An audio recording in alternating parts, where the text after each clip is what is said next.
$275,000. That's how much my daughter Sarah received for the sale of my house. A house I'd bought with the sweat of my 35 years as a nurse.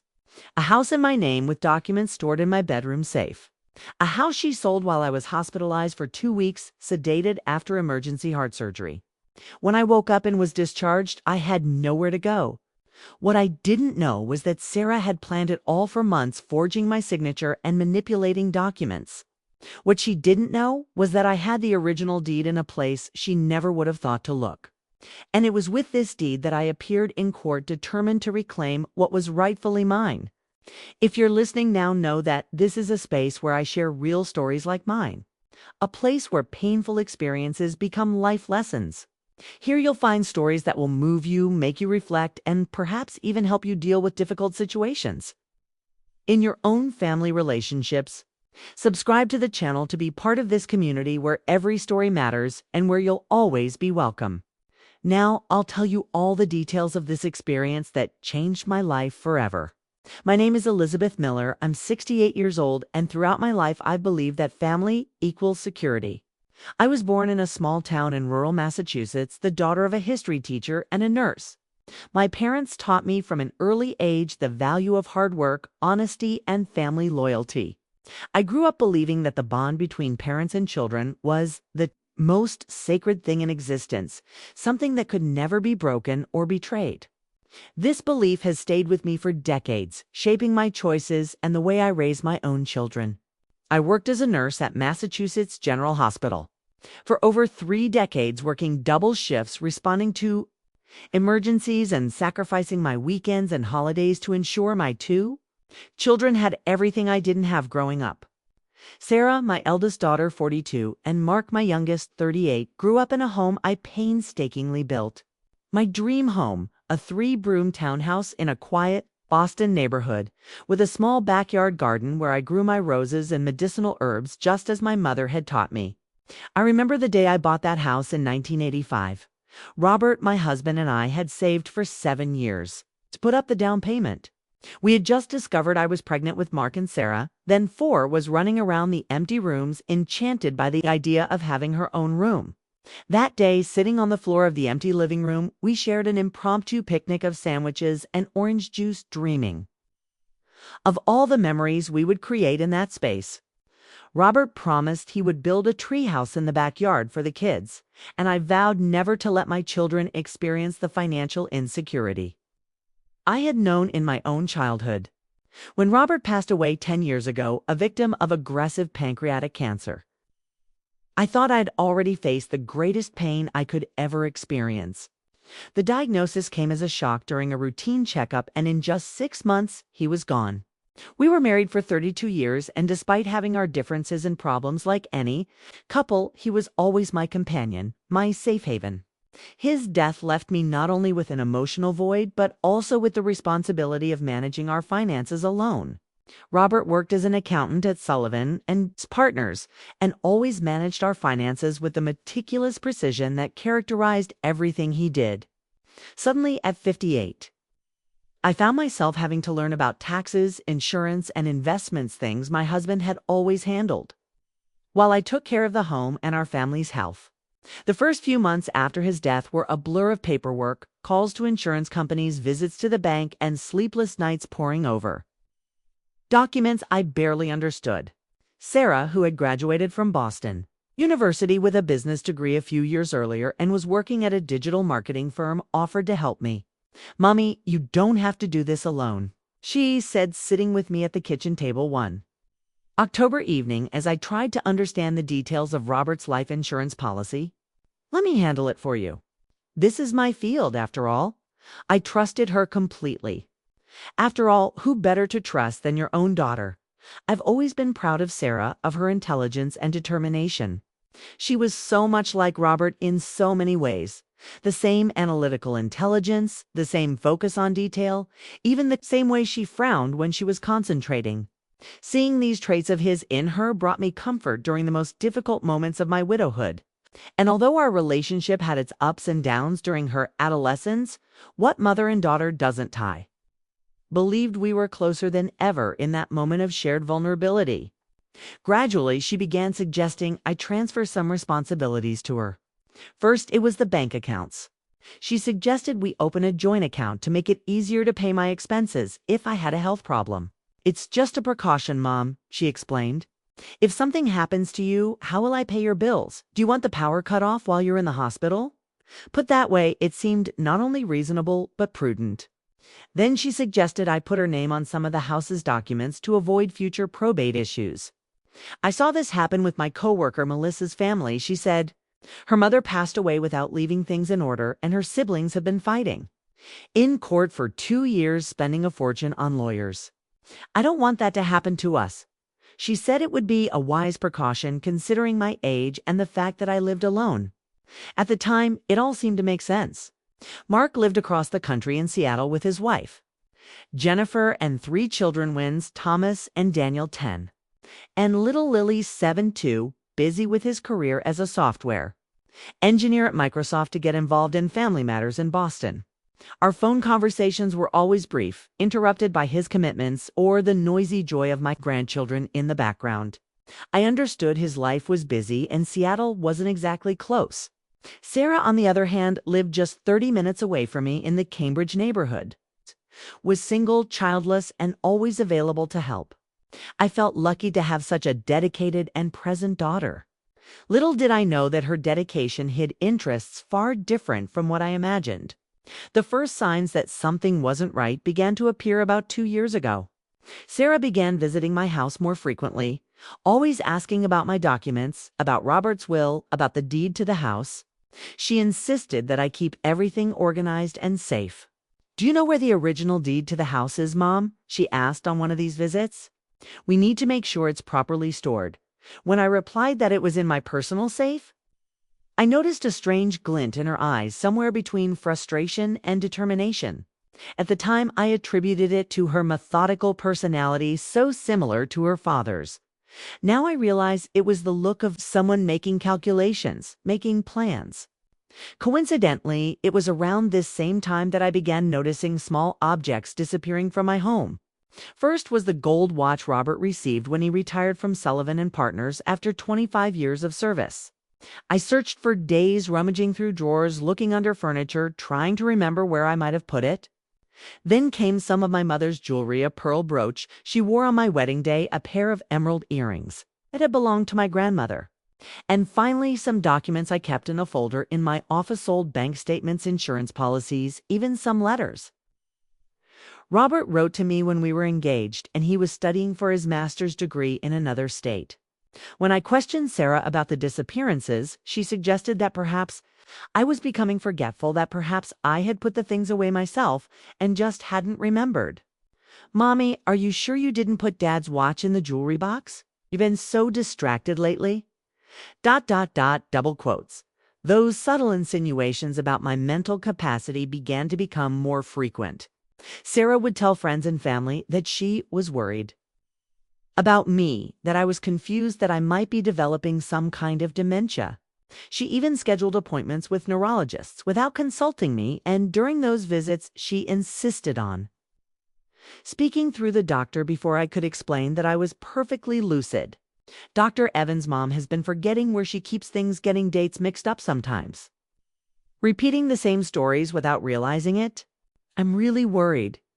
Doctors seeing a seemingly worried daughter tended to give her credibility. After all, in their eyes, what reason would a daughter have to lie about her own mother's health? I clearly remember the feeling of helplessness I felt during those appointments. It was as if my voice were being muffled, as if I were observing my own life from the outside, powerless to intervene. Dr. Evans, a gray-haired neurologist with thick-rimmed glasses, asked Sarah pointed questions about my supposed memory lapses while I sat, silently feeling increasingly small. When I finally had the opportunity to speak, to explain that I was perfectly conscious that I knew exactly what day it was, who the president was, and that I could recite all my grandchildren's birthdays from memory, I felt the doctor's skeptical gaze. He smiled gently in that condescending way reserved for children or confused people, and said he would run some tests just to be sure. I left that appointment feeling humiliated and, worse, beginning to doubt myself. Was it possible that I really was losing my memory without realizing it? It was my neighbor, Martha Wilson, a widow like me, who first alerted me to Sarah's strange behavior. Martha had lived next door for almost as long as I had, and we had developed the kind of comfortable friendship that only decades of closeness can create. We had tea together on Thursday afternoons, shared recipes, and garden plants, and during Robert's illness. She was my shoulder to cry on, bringing home-cooked meals and offering companionship during the long hospital nights. Martha noticed that when Sarah visited my house and I wasn't around, like when I went shopping or to my weekly water aerobics class, she would leave with bags or briefcases. Once Martha saw her photographing documents in my office when she dropped off an apple pie she had baked for me. Elizabeth. Martha said to me one afternoon as we watered her begonias, "I don't mean to pry, but I noticed something strange. Last week when you were at your cardiologist's appointment, I saw Sarah leaving your house with a large folder full of papers. She seemed nervous, looking around as if she were doing something she shouldn't." Martha hesitated, clearly uncomfortable saying something potentially negative about my daughter. "Maybe it's nothing, but I thought you should know." When Martha told me her observations, I was torn between loyalty to my daughter and a growing suspicion that something was wrong. On the one hand, Sarah was my daughter, my flesh and blood, the little girl I'd cradled in my arms when she had colic, the teenager whose tears I'd wiped after her first heartbreak, the woman who held my hand at Robert's funeral. On the other hand, the evidence that something was wrong was mounting, and a growing voice inside me screamed that I was being naive, perhaps even foolish. I then decided to conduct a test. I left some fake, seemingly important documents in visible places around my office. I created a fictitious bank statement showing a significant savings account, a fake life insurance policy, and even a letter, supposedly from Robert's lawyer, mentioning an investment I didn't know about. I placed these papers in a folder marked Important Documents, Personal, and left it on my desk. At the same time, I hid the real documents in a secret compartment Robert had built in the floorboards of our bedroom under the rug years ago. It was his idea, inspired by his love of spy movies. You never know when you'll need to hide the secret formula from enemy spies, he joked as he installed the mechanism that opened the compartment. A week later, the fake documents were gone. The folder was still there, but completely empty. When I confronted Sarah during Sunday dinner at my house, she vehemently denied taking anything. "Mommy, you're getting paranoid," she said, carefully placing her fork next to the plate of lasagna she'd barely touched. "Maybe you put those papers away yourself. Or maybe Martha moved them while cleaning. You know how nosy she is." The snide comment about Martha, who had never been anything but kind to our family, surprised me. Sarah continued, her tone growing more condescending. "I think we should schedule another appointment with Dr. Evans. These memory lapses are getting more frequent, and I'm really worried about you." At that moment, I felt a tightness in my chest that wasn't just emotional.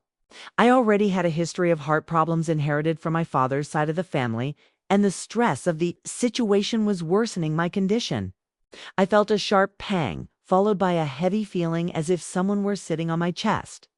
I took a deep breath, trying to calm my racing heart. Still, I tried to believe there was some mistake, that my own daughter couldn't be plotting against me. Maybe she truly believed I was becoming forgetful. Maybe I was overreacting, seeing conspiracies where there was only filial concern. This doubt, this constant internal battle between trusting my daughter and trusting my instincts, was perhaps the most painful aspect of the entire situation. Over the next few weeks, I began taking additional precautions. I began keeping a detailed diary, recording everything I did, conversations I had, and where I placed important objects. It was my way of proving to myself that I wasn't losing my memory, that I was perfectly capable of managing my life. I also began discreetly taking photos of the contents of my drawers and cabinets, so I would have evidence in case more things went missing. And most importantly, I transferred all the truly valuable documents, the original deed to the house, my real will, Robert's life insurance policy, to the secret compartment in the floor. In January of this year, I began experiencing intense chest pain.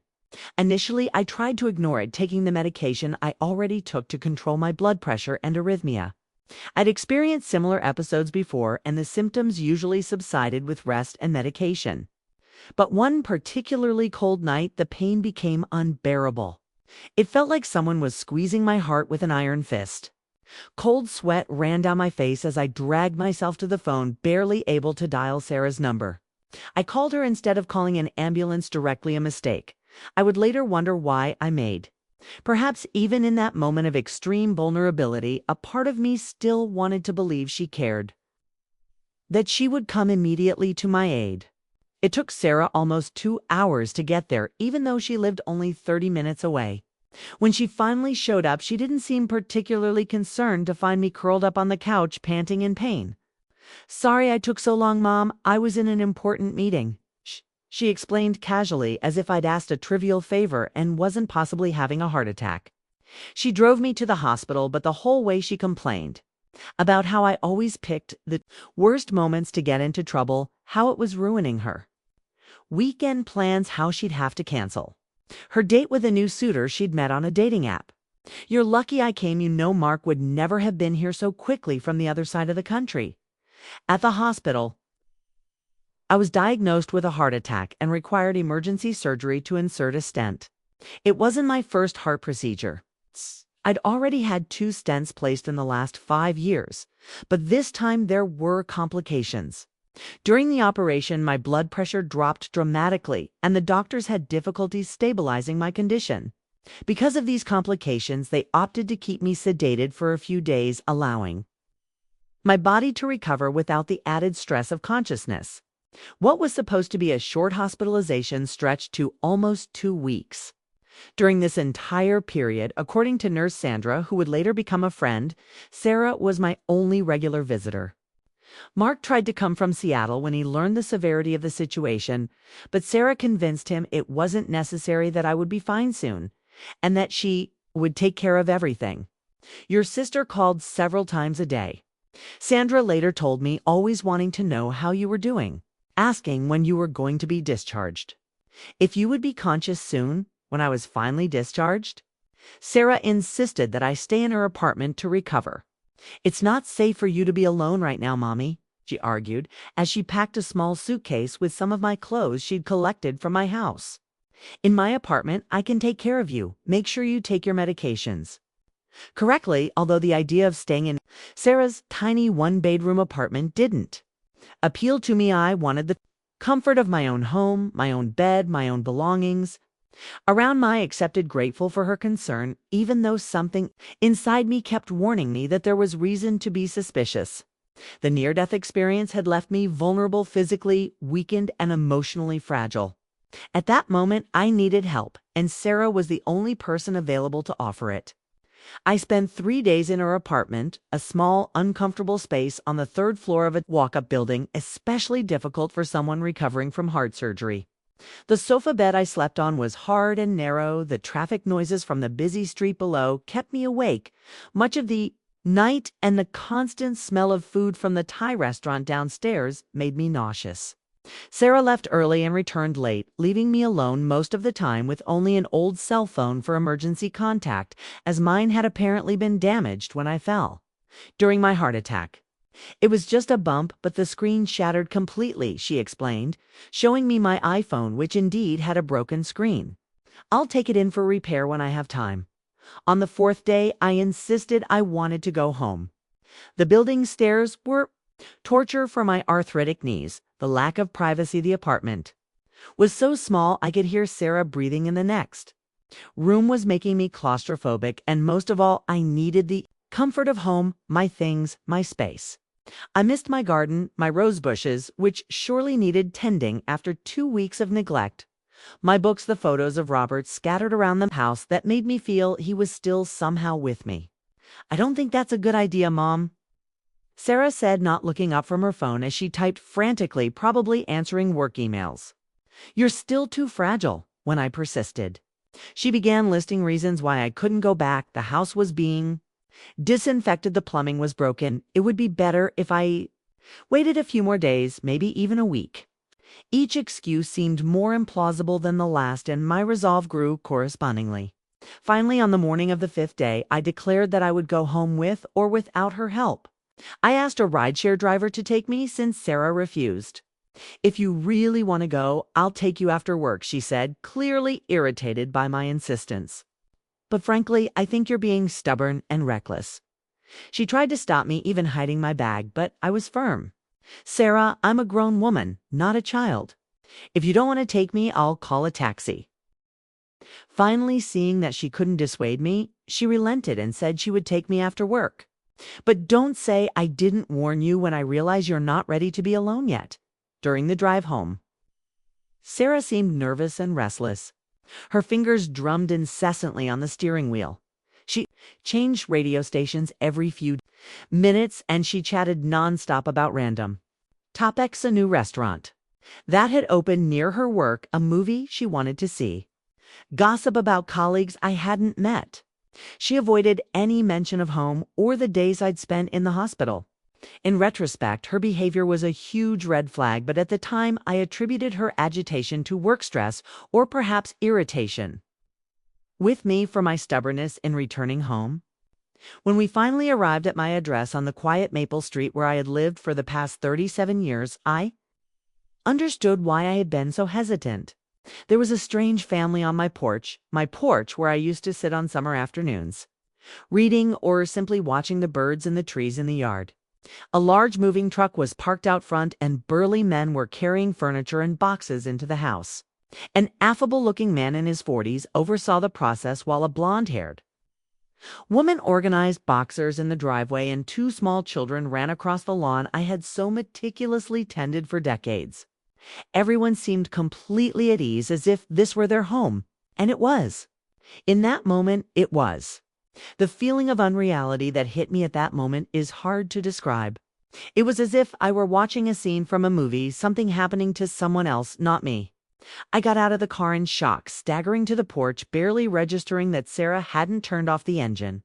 The man, whom I later learned was Jason Reynolds, looked at me with a mixture of confusion and suspicion when I introduced myself as the house's owner. "Excuse me, ma'am, but this house now belongs to my family," he said politely but firmly. "We legally purchased it 2 weeks ago." I demanded to see the transaction documents, and he, still confused but cooperative, went to get the paperwork. When he returned, he showed me a seemingly legitimate purchase and sale agreement with my signature perfectly forged on the sales contract. According to the documents, I had sold my house for $275,000, a considerably below market value for a property in that location and condition, exactly 10 days earlier, while I was still sedated in the hospital. The date of the signing coincided precisely with the period during which the doctors kept me under heavier sedation, following complications from the surgery. I glanced at Sarah's car, which remained parked at the curb, its engine running. She pretended to fiddle with her phone, avoiding my gaze, but when our eyes finally met in the rearview mirror, I saw no guilt or shame in her eyes, only impatience and perhaps a touch of irritation, as if I were creating an unnecessary scene. Then, without a word or gesture of farewell, she simply started the car and drove away, speeding down the street and disappearing around the corner, leaving me there on the sidewalk in front of strangers who now lived in my house, with only the clothes on my back and a small bag containing my medications and a few personal belongings.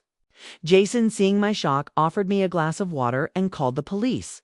He believed I was some kind of scammer trying to extort him, and I couldn't blame him. In his eyes, he had legally purchased the house from a woman who claimed to be the owner and had the paperwork to prove it. The blonde woman, who introduced herself as Christine, his wife, seemed genuinely concerned about my condition. "Are you okay, ma'am? Would you like to sit down?" "For a bit?" she asked, bringing over a lawn chair I recognized as mine, the same chair where I'd sat reading fairy tales to Sarah when she was little, and where Robert used to sip his beer on Sunday afternoons while watching Red Sox baseball games.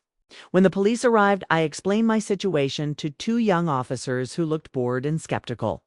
"Ma'am, I understand you're upset, but these are legal documents of sale," one of them said after a cursory glance at the papers. Jason had shown From what I see, you sold this house to the Reynolds family 10 days ago. If you have any complaints about the transaction you need to address, then with your attorney or the real estate agent who brokered the sale. The officers were polite but distant, clearly, considering my story unlikely. After all, I had no immediate proof that I was the true owner of the house. My personal documents were inside the house, as was everything I owned. Clothes, photos, and lifelong mementos. Everything was in the hands of strangers now. The only things I had were the clothes on my back and the hospital identification bracelet I hadn't yet removed. I don't see a crime here, just a possible misunderstanding. The older officer concluded, handing the documents back to Jason. But then a third officer arrived, called in as backup. Unlike the other two, she seemed more experienced and observant.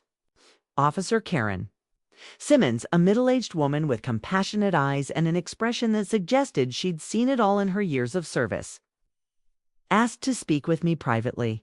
Ms. Miller, I've seen similar cases before, she said, when we were separated from the others.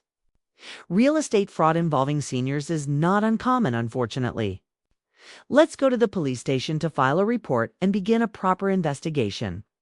On the way to the police station, I called Martha, my neighbor, who confirmed my identity and came to the station to pick me up. Martha was furious and shocked.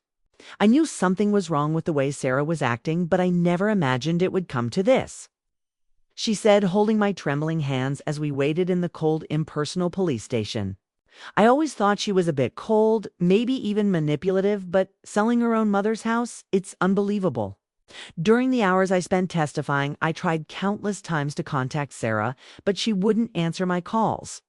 The calls went straight to voicemail after 2 or 3 rings, a clear sign that she was deliberately rejecting my calls. I called Mark, who was in shock. "My God, Mom, how could she do this?" he asked, his voice cracking with emotion and anger. "I'm catching the first flight to Boston tomorrow morning, but I won't be able to get there until later in the day. Mark was thousands of miles away and wouldn't be able to get there for 2 days, but just hearing his voice, knowing that he believed in me, without question, brought a small comfort. Amidst the chaos my life had become, I spent that night at Martha's house, sitting on the guest bed, unable to sleep, trying to understand how my own daughter could have done something so cruel. I mentally replayed every recent interaction with Sarah, searching for signs. I should have noticed words or gestures that should have set off alarm bells sooner. I thought about all the moments we'd shared throughout her life. Her birth after 20 hours of labor, her first day of school when she cried and clung to my legs, her high school graduation when she gave an emotional speech thanking her parents for their support the day I'd helped her move into her first apartment after college. So many memories, so many moments of genuine connection. How could she betray me like this? What had I done to deserve such a betrayal? The emotional pain was so intense it almost overshadowed the physical discomfort of her recent surgery. As the hours slowly passed, images of my home invaded by strangers plagued my mind. I thought about the personal objects scattered throughout the rooms, the family photos on the walls, the crocheted blanket my mother made before she died that always sat on the sofa, Robert's books still on the bookshelf, in his office, meticulously organized by subject as he liked them. All those pieces of my life, my story, now in the hands of people who didn't know their meaning, their sentimental value. The thought of never getting them back was almost as painful as Sarah's betrayal. When the sun finally rose after a sleepless night and silent tears, I made a decision. I would not be a passive victim. I would not allow Sarah to destroy everything I had built. I would not let her erase my history and steal my future. I would fight with all my strength to reclaim what was rightfully mine. The next morning, Martha lent me some clothes and accompanied me to a lawyer she knew, Benjamin Clark, who specialized in real estate fraud cases. Benjamin's office was in downtown Boston, in an old building with a creaky elevator and narrow hallways. Despite the modest setting, there was an aura of competence and seriousness in everything from the efficient secretary who greeted us to the diplomas and certifications framed on the walls. Benjamin, a man in his 50s with graying hair at the temples and sharp eyes behind wire-framed glasses, listened to my story attentively, and unlike the police, seemed to believe me immediately. Ms. Miller, unfortunately, your case is not unique, he said, after I finished my account. Elderly financial abuse by family members is far more common than most people realize. What makes your case particularly appalling is the audacity and planning involved. Your daughter not only took advantage of your medical vulnerability, but also laid the groundwork for months, perhaps years, trying to establish a pattern of mental confusion that didn't exist. He explained that cases like mine, unfortunately, were not rare. Adult children financially abusing elderly parents was a sad reality he saw frequently in his office. The difference is that parents often refuse to prosecute their children, preferring to suffer in silence rather than expose the family's betrayal publicly. And you, Mrs. Miller, are you prepared to see this through, even if it means facing your daughter in court? Benjamin asked, looking me straight in the eye. I didn't hesitate. Yes, I replied firmly. What Sarah did wasn't just dishonest, it was criminal. And it wasn't just against me, but also against the Reynolds family who purchased the house in good faith. I can't allow her to get away with it. But it wasn't just about justice or punishment. The house Sarah had sold wasn't just a piece of real estate, it was the repository of my memories, the place where I raised my children, where I lived with Robert, where I planned to spend my final years. Every corner of that house held a story, a memory, a piece of my life that could not be replaced. And I was determined to get it back, even if it meant facing my own daughter in court. Benjamin immediately initiated legal proceedings. He filed a restraining order to prevent the new owners from making any significant changes to the property until the case was resolved. He also obtained a court order to access the bank accounts where the sale proceeds had been deposited. The discoveries were even more disturbing than I had imagined. Sarah had opened an account in my name using forged documents at a different bank than the one where I normally did business. She had transferred almost the entire amount to her own personal account, leaving only a few $1,000s in the fraudulent account, likely to avoid immediate suspicion. The investigation revealed something even more shocking. This wasn't the first time Sarah had misappropriated my money. Over the past 2 years, she had made small, regular transfers from my savings to her accounts totaling nearly $5 money I hadn't even known was missing, as she controlled all the statements and bank information, showing me only what she wanted me to see. She was meticulous, Benjamin explained, showing me the transfer chart his team had compiled. Small amounts, never more than $1,000 at a time, spaced evenly so as not to attract attention. A classic pattern of financial embezzlement. She had also sold several of my jewelry and valuables, including priceless sentimental items like Robert's watch and my mother's pearl necklace, which I planned to pass on to my granddaughter Lily one day. When Mark arrived from Seattle 2 days later, he was furious. His normally serene face was red with anger, and he could barely sit still as Benjamin updated us on the case's progress. Mark, always the calmest of my children now, seemed ready to physically confront his sister. How could she, Mom? How could she do this to you after everything you sacrificed for us? He asked, his voice trembling with emotion. Mark wanted to confront Sarah, immediately demand an explanation, even involve the police in criminal charges. I'm going to her apartment right now and demand her money back, he declared, grabbing the keys to the rental car. But Benjamin advised us to act strategically. I understand your anger, Mr. Miller, and it is completely justified, he said calmly. But at this point, a direct confrontation would be counterproductive. If we make our intentions known too soon, your sister might dispose of the evidence, hide the money, or even flee. We need to gather all the evidence we can before any confrontation.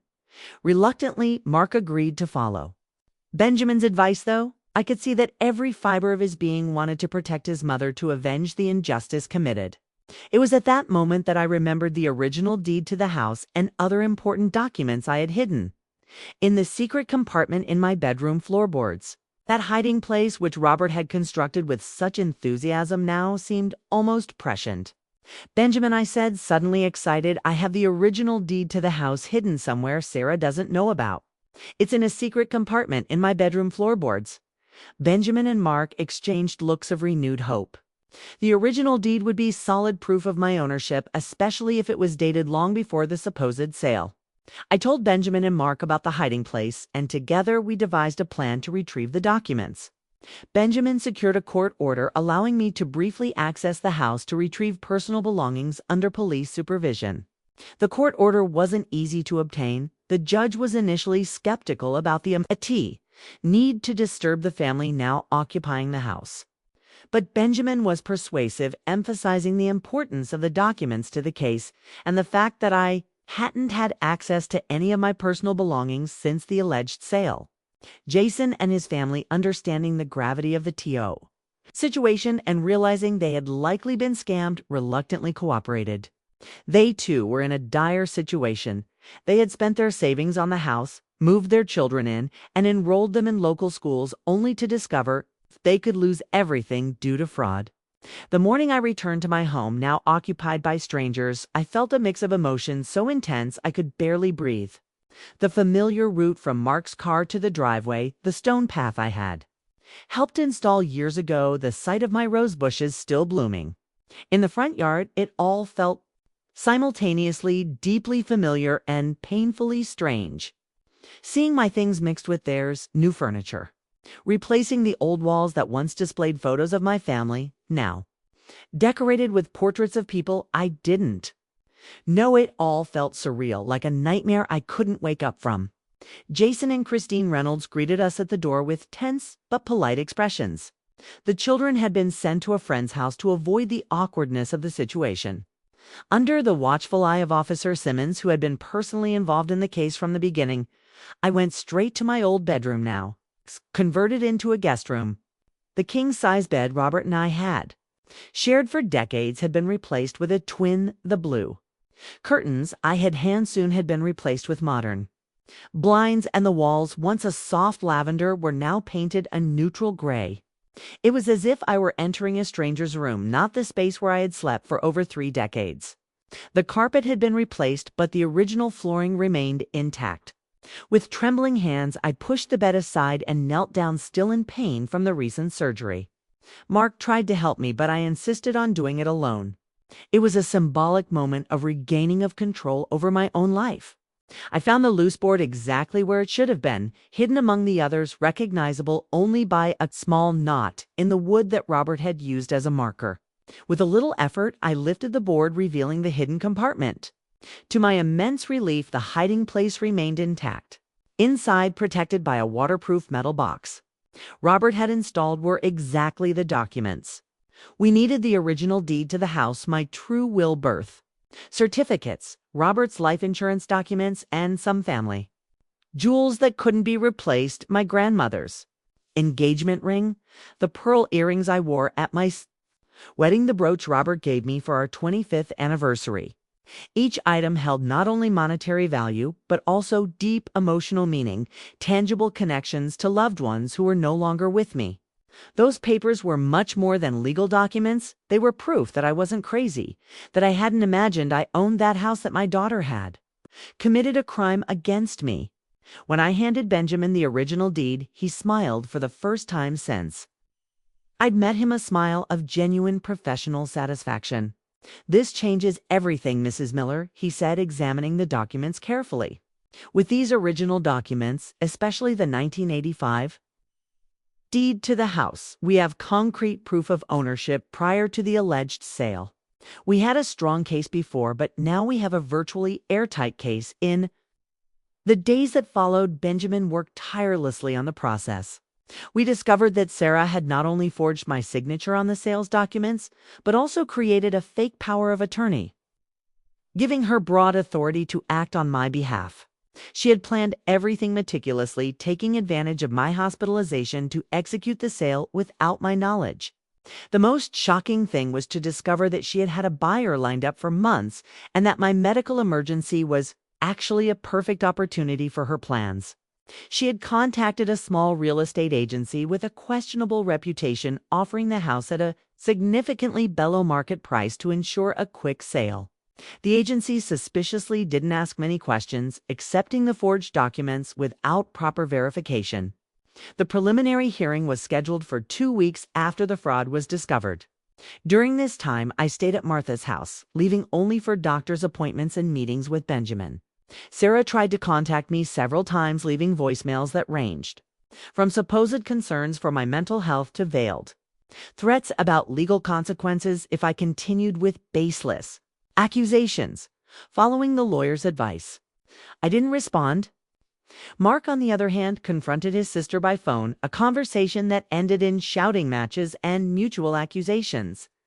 According to him, Sarah denied any wrongdoing, insisting that I had agreed to the sale of the house before being hospitalized, and that she was merely following my wishes.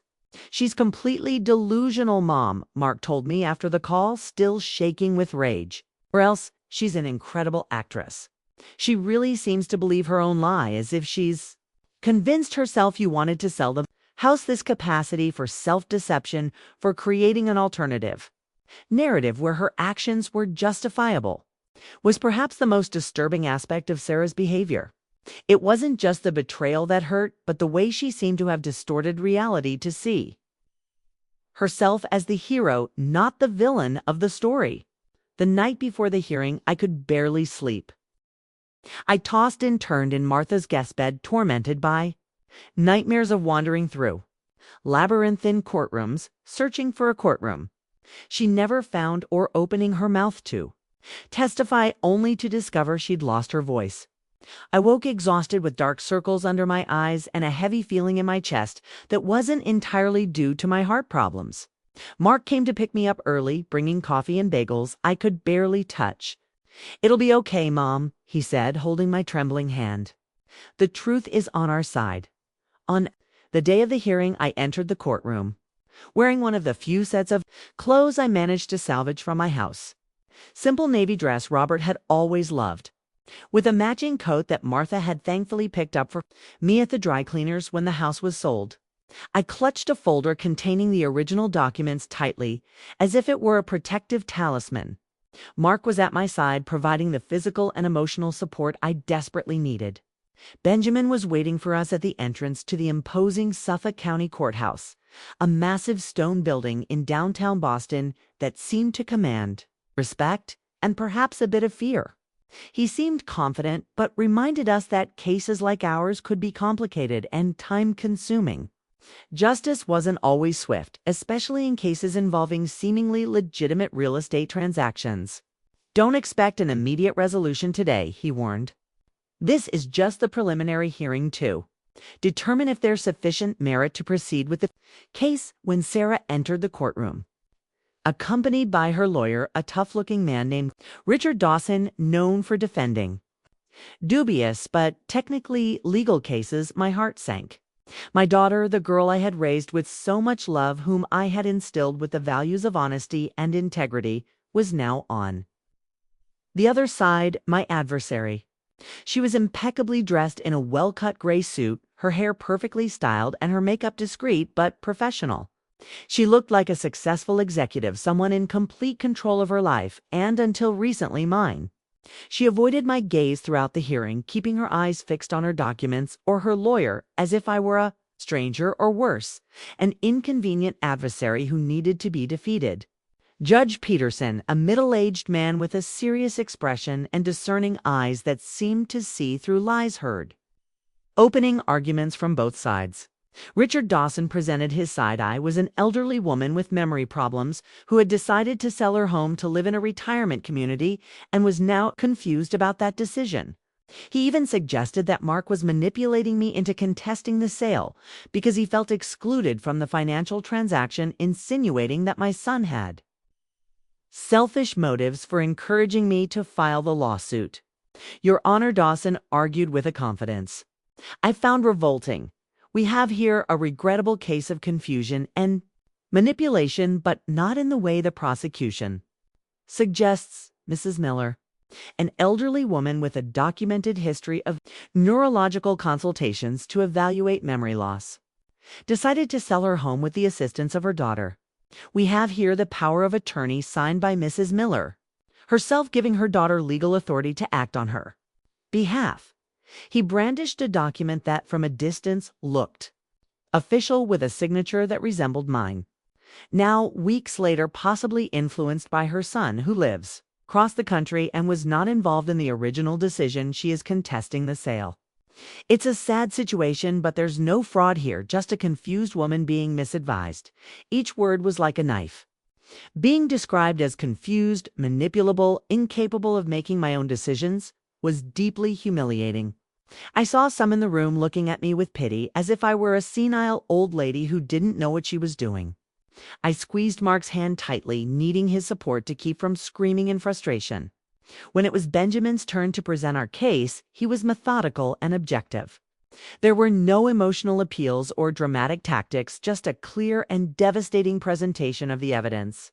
He began by presenting the original deed, showing the judge the 1985 date and my legitimate signature. He then presented medical reports proving that I was sedated on the date. I allegedly signed the sales documents, including signed statements from the doctors, confirming that I was unconscious and unable to sign any legal documents during the period in question. Benjamin also presented testimonies from neighbors and friends attesting to my lucidity, including a recent video of a community event where I had delivered a coherent speech representing the neighborhood residents. He showed bank statements revealing a pattern of fraudulent transfers made by Sarah over the past few years, and the results of a professional handwriting analysis confirming that the signature on the sales documents was forged.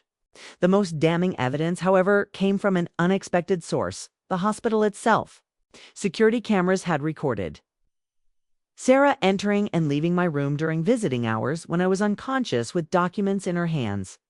In one of the recordings, she could clearly be seen placing papers on a clipboard and simulating my signature. "Your Excellency," Benjamin said as the recording played on a screen in the room, "this is not a concerned daughter visiting her sick mother. This is a criminal committing deliberate fraud, taking advantage of the vulnerability of a sedated patient." Sarah's expression changed visibly when Benjamin presented the recordings. Her face, previously a mask of professional confidence, now showed signs of panic. She whispered something urgently to her lawyer, who requested a recess, which was granted. When we returned 20 minutes later, Richard Dawson had a completely different approach. He now admitted that Sarah might have crossed certain legal lines, but insisted her intentions were good. "Your Honor," he argued in a tone far less confident than before, "my client acted in her mother's best interests. Ms. Miller has a serious heart condition, lives alone in a large house that requires constant maintenance, and my client genuinely believed it would be safer and more practical for her mother to move to a more manageable environment with the proceeds from the sale of the house funding appropriate care." He now claimed that Sarah had acted with my best interests at heart, believing that the sale of the house would be beneficial to me in the long run, providing financial resources for my retirement and medical care. He argued that while her methods might seem questionable, her intentions were to protect my well-being. I almost laughed at the absurdity of that argument. How could selling my house for less than it was worth, transferring the money into her own account, and leaving me on the street be construed as concern for my well-being? If Sarah really wanted me to move to a smaller house or a retirement community, why didn't she talk to me openly about it? Why didn't she present me with options, take me places, discuss the matter like rationale adults? The answer was obvious: because it was never about my well-being. It was about money, about greed, about taking what wasn't hers.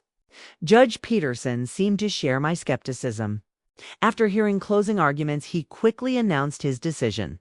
"Having reviewed all the evidence presented, this court finds substantial merit in Ms. Miller's claims.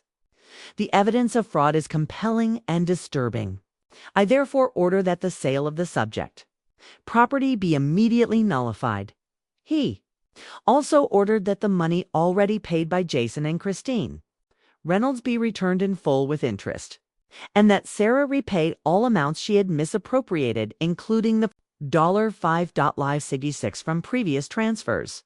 He also referred the case to the district attorney, recommending a criminal investigation for fraud and forgery. This is one of the most disturbing cases of family financial abuse I have ever seen in this court, Judge Peterson declared, looking sternly at Sarah, who now seemed to have shrunk in her chair. Exploiting the vulnerability of an elderly parent during a medical emergency demonstrates a level of calculation and callousness that this court cannot ignore. The law exists to protect the vulnerable, and in this case, it initially failed. Today, we correct that. When the gavel fell, ending the hearing, I felt a mixture of relief and profound sadness. I had won legally, but emotionally, I had lost my daughter. Sarah quickly left the courtroom without looking back, showing no remorse or regret. Richard Dawson followed her, already discussing possible appeals and strategies to minimize the criminal consequences she would face. Mark tried to console me, saying that she would eventually realize her mistake, that perhaps there was hope for reconciliation in the future. But in that moment, all I felt was a vast emptiness where love for my daughter had once existed. In the months that followed, my life underwent a complete transformation. With Benjamin's help, I secured additional compensation from Jason and Christine Reynolds, who had also been victims of Sarah's scheme. They agreed to vacate my home within 30 days, enough time for me to find a temporary place to stay. Our relationship, initially tense and potentially adversarial, evolved into one of mutual respect. We were all victims of the same person, after all. Mark insisted I move to Seattle to be near him and my family. "Mom, you could have your own apartment in our condo," he suggested. "It would be close enough for us to see you every day, but you would still have your independence." The offer was tempting. The idea of being close to my grandchildren, of watching them grow up daily, instead of just on annual visits, was wonderful. But I decided to stay in Boston, in the house that was rightfully mine and held so many precious memories. Boston had been my home for decades. Here were my friends, my community, my history. Starting over at 68 in a new city seemed more daunting than facing the ghosts of betrayal in my own home. The criminal case against Sarah progressed slowly, with the bureaucracy of the judicial system moving at its own pace. She pleaded not guilty to all charges, but the evidence against her was substantial. I avoided following the details of the trial, preferring to focus on rebuilding my life. I hired a security company to install a modern system in my home, changed all the locks, and took steps to protect my documents and finances. I opened new bank accounts at a different bank, set passwords known only to me, and began personally reviewing all my statements and transactions. I would never again be so naive as to blindly trust even family members. A few weeks after I got my house back, I received a letter from Sarah. The envelope arrived on a rainy Tuesday with her name on the return address. In her distinctive handwriting, that round, precise script I'd always admired. I stared at the envelope for hours before I managed to open it, torn between curiosity and fear of what I might find inside. In the 3 handwritten pages, she didn't apologize or express remorse. Instead, she tried to justify her actions, claiming that I'd always favored Mark, that I'd never given her the same love and attention that she deserved.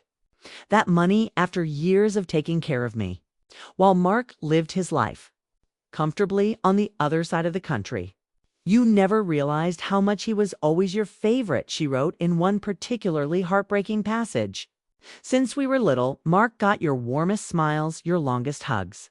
When I got an A in school, you said, 'Good job.' When Mark got an A, you threw a party. When I graduated from college, you and Dad came to the ceremony, applauded politely, and then we went to dinner. When Mark graduated, you threw a huge backyard party, invited the whole family, and gave an emotional speech about how proud you were. Do you think I didn't notice these differences? I spent my entire life trying to earn a love you reserved exclusively for him." It was a letter filled with resentment and self-pity, without a shred of responsibility for her own actions.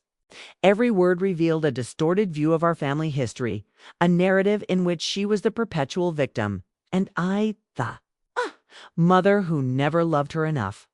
The most painful thing was that there was no truth to those accusations. I had always loved both my children equally, with all my heart. Yes, they were different. Sarah was always more independent, more emotionally reserved, while Mark was more open and demonstrative. Perhaps our interactions reflected these differences in temperament, but there was never favoritism, never more love for one than the other. I put the letter in a drawer and never responded. Perhaps one day, when the wound wasn't so raw, I'd find it in myself to forgive. But right now, I needed to focus on my own healing, both physical and emotional. I started attending a support group for victims of family financial abuse, where I met people who had been through similar or even worse situations than mine. An 80-year-old woman, Doris, told how her son had sold all her furniture and jewelry while she was away on a trip. A 75-year-old man, Harold, recounted how his 3 children had emptied his bank accounts, leaving him practically destitute. Their stories helped me realize that I wasn't alone, that what had happened to me wasn't my fault, and that it was possible to rebuild a life after such a profound betrayal. Mark visited regularly, bringing his grandchildren, filling my home with laughter and life again. Thomas and Daniel, now 11, were energetic and curious boys who loved exploring my garden and listening to stories about their grandfather. Lily, at 8, was a budding artist who spent hours sketching flowers and birds on the bench beneath the apple tree Robert had planted when we bought the house. Gradually, we established a new routine, a new normal. Mark suggested I update my will, naming him as the sole beneficiary and explicitly excluding Sarah from any future inheritance. I hesitated at first, as a part of me still hoped we might someday reconcile. But the reality was, Sarah had made a choice, and now she had to live with the consequences of that choice. One autumn afternoon, almost a year after the incident, I was tending my garden, pruning the roses for the coming winter, when an unfamiliar car pulled up in front of my house. It was a red compact sedan, unlike the black sports car Sarah usually drove. A young woman got out carrying a small child in her arms. It took me a few seconds to register what I was seeing, to realize that this child was my own granddaughter. Emily, Sarah's daughter, whom I hadn't seen since she was a baby. Sarah had become pregnant at 37 from a brief relationship with a coworker that ended before the child was even born. She had hidden her pregnancy from all of us until the last trimester, and we only learned of Emily's existence months after her birth.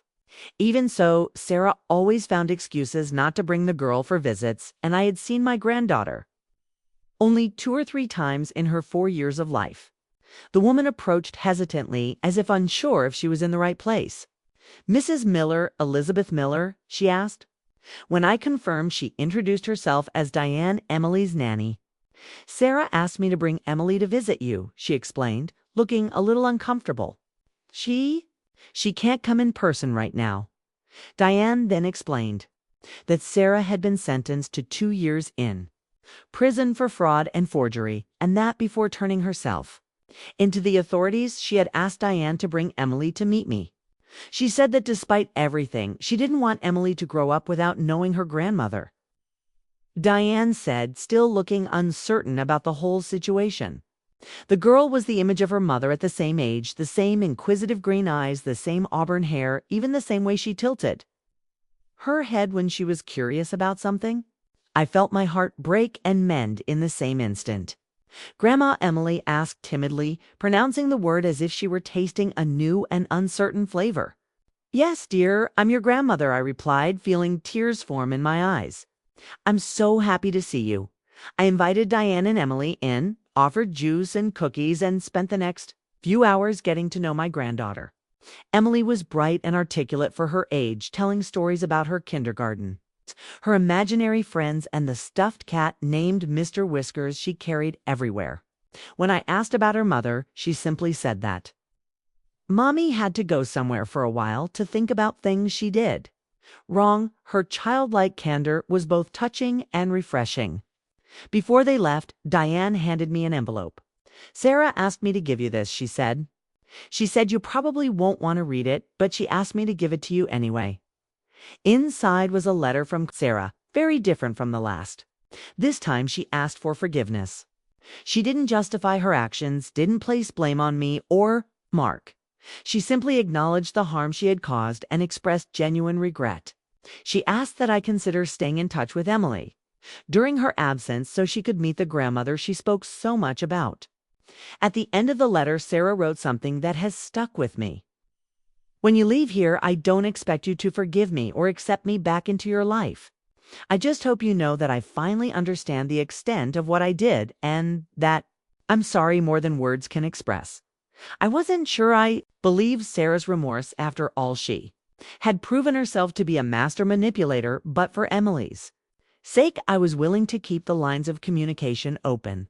In the months that followed, Diane brought Emily to visit me regularly. We built a grandmother-grand bond I'd never had the opportunity to develop before. Her presence brought a new dimension to my life, filling some of the void left by Sarah's betrayal. I didn't know if I would ever be able to rebuild my relationship with my daughter, but I was open to the possibility that people can change, can learn from their mistakes, can redeem themselves. I learned valuable lessons from this entire experience. I learned the importance of maintaining control over my own finances, even when accepting help from others. I learned that trust is a precious thing that must be continually earned, not automatically granted, even to family members. I learned that it is possible to start over, no matter your age or circumstances. And perhaps most importantly, I learned that forgiving doesn't mean forgetting or allowing the same abuse to happen again. It means releasing the weight of resentment and moving forward with wisdom and clear boundaries. Today at 70, I have a life I never imagined. I'm stronger, more independent, and paradoxically more connected to people who truly care about me. Mark and his family are more present in my life. I have true friends like Martha, and my relationship with my granddaughter Emily brings a joy I thought I'd never feel again. My home remains my sanctuary now, even more cherished after nearly losing it. As for Sarah, she served her sentence and was released a few months ago. Our relationship is on uncertain ground, taking small steps toward rebuilding trust. She's in therapy, working through her resentment and sense of entitlement and demonstrating a remorse that seems genuine. I don't know if we'll ever return to the relationship we had before or if that would even be healthy. But I'm open to the possibility of a new kind of relationship based on mutual respect and clear boundaries. If you've experienced family abuse or betrayal, know that you're not alone. There are people willing to help, resources available, and a future beyond the current pain. Your story doesn't end with the betrayal. It continues with your resilience, your courage to set healthy boundaries, and your ability to rebuild your life on your own terms. If this story touched you in any way, please like it so it can reach more people who may be going through similar situations. In the comments, tell us if you've ever faced similar challenges with family members and how you dealt with them.